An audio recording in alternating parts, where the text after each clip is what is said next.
औज़ुबिल्लाहिमिनश्शैतानिर्रजीम बिस्मिल्लाहिर्रहमानिर्रहीम।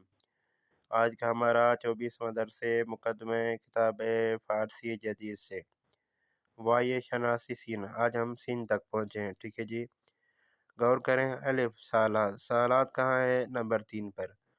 सूप कहाँ है? नंबर 2 पर। फिसंजान कहाँ है? नंबर 6 पर। सैंडविच यानी बर्गर कहाँ है? नंबर 4 पर। अदर से पुलाव कहाँ है? नंबर 5 पर। ये सारी सब्जियां हैं। ठीक है जी, ईरान की। घबराने की कोई ज़रूरत नहीं है। खुदावंद आलम आपको तौफीक, हिम्मत, ताकत दे और असबाब पैदा करे कि आप ईरान आएँ, ज़ियारत मकामात मुक़द्दसा भी करें और ये खाना भी खाएँ। ठीक है जी, उसके बाद आगे बढ़ते हैं। अदर से पुलाव मैंने आपको बता दिया नंबर 5 पर है। कौरमा सब्ज़ी जो है वो नंबर 1 पर है। बाकी इसमें कोई ऐसी चीज़ नहीं है, तमरीन तकरार है। ठीक है जी, अब इसको देखते हैं क्या है। ठीक है जी, गौर करें। अनार, अनार वही अनार है। नारंगी वही नारंगी है। खयार यानी खीरा। पुर्तगाल यानी माल्टा। इंजीर वही इंजीर है। अंगूर वही अंगूर है। सुबहाने क्या है? सुबहाने यानी नाश्ता। नहार यानी दोपहर का खाना।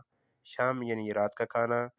चूलू कबाब ये ईरान का खाना है। जूजे कबाब ईरान का खाना है, होता दोनों में कबाब है लेकिन मुख्तलिफ किस्म का होता है।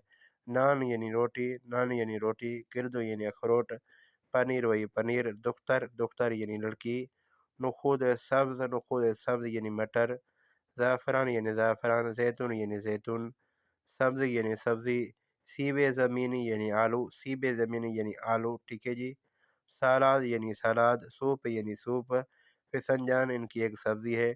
सैंडविच यानी बर्गर, सैंडविच यानी बर्गर। अदा से पुलाव, अदा से पुलाव इनकी दाल है। ठीक है जी, अदा से पुलाव उसको कहते हैं ये। कौरमे सब्ज़ी, कौरमे सब्ज़ी इनकी एक सब्ज़ी है। ठीक है जी, बाकी इसमें कोई ऐसी चीज़ नहीं है जो मैं आपको तमरीन तकरार कराऊँ। तो ये था आज का हमारा 24वां दर्स। वस्सलाम व रहमतुल्लाह।